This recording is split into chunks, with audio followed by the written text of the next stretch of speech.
आदरणीय राष्ट्रपतींना वंदन करून तुमच्याशी बोलतो. खरं तर आभार मानतो. आपण जी काही सुरुवात केली होती मराठी आपल्या का मराठी एकीकरण समिती मनसे आपण सगळ्यांनी सर्वच पक्ष उभाटा या सगळ्यांनी मिळून आपण जी सुरुवात केली होती त्या सुरुवातीला यश आलंय. पोलिसांनी कितीही दडपशाही केली. आज सकाळपासून जवळजवळ 1,500 आपल्या पदाधिकाऱ्यांना अटक केल्याच्या नंतरही तुम्ही सगळेजण एवढ्या मोठ्या संख्येने रस्त्यावर उतरलात.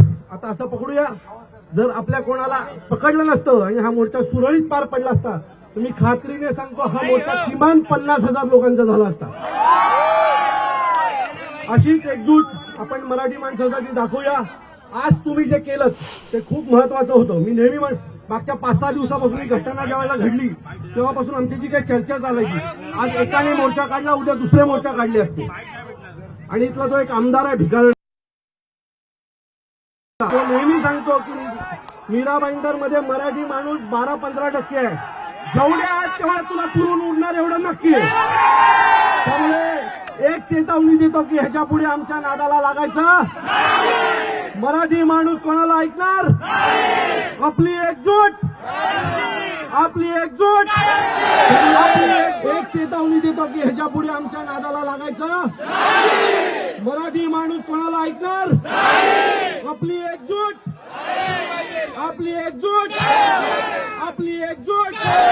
मराठी माणूस आगे बढ़ो.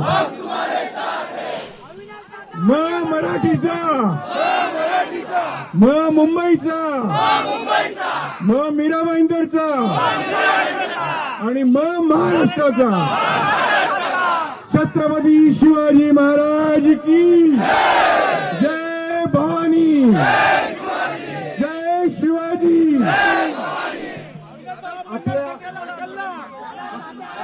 आपण सगळे आजचं जे आंदोलन आहे ते आता आज आपण इथं थांबवूया.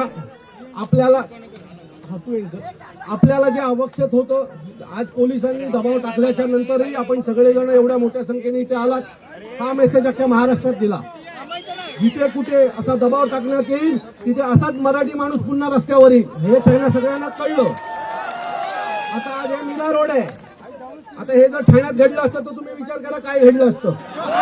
माझ्यासोबत राजेंद्र विचारे पण आहेत. काय झालं असतं कळलं तुम्हाला. त्यामुळे याच्या पुढे मराठी माणसाच्या नादाला कोणी लागेल त्यांनी लक्षात ठेवा आम्ही आता एकत्र होणार. जेवढं वेगळं व्हायचं तेवढं झालं. आता याच्या पुढे मराठीसाठी आम्ही एकत्र आहोत.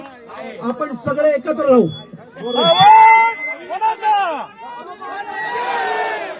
सर्व राजकीय पक्ष सर्व संस्था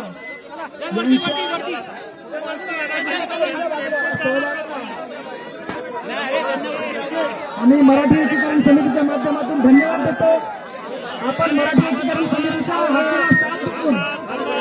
आज या ठिकाणी सर्व पक्ष एकत्र आलात त्याबद्दल आपले आभार. धन्यवाद.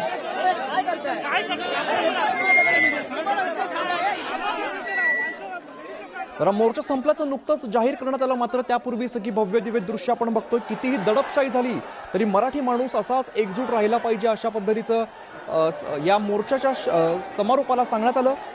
कितीही दबाव टाकला तरी मराठी माणूस हा एकवटायला पाहिजे. मराठी माणसाच्या नादाला लागू नका अशा प्रकारचं वक्तव्य या ठिकाणी करण्यात आलं. मराठीसाठी कायमच एकत्र राहू. परत अन्याय झाला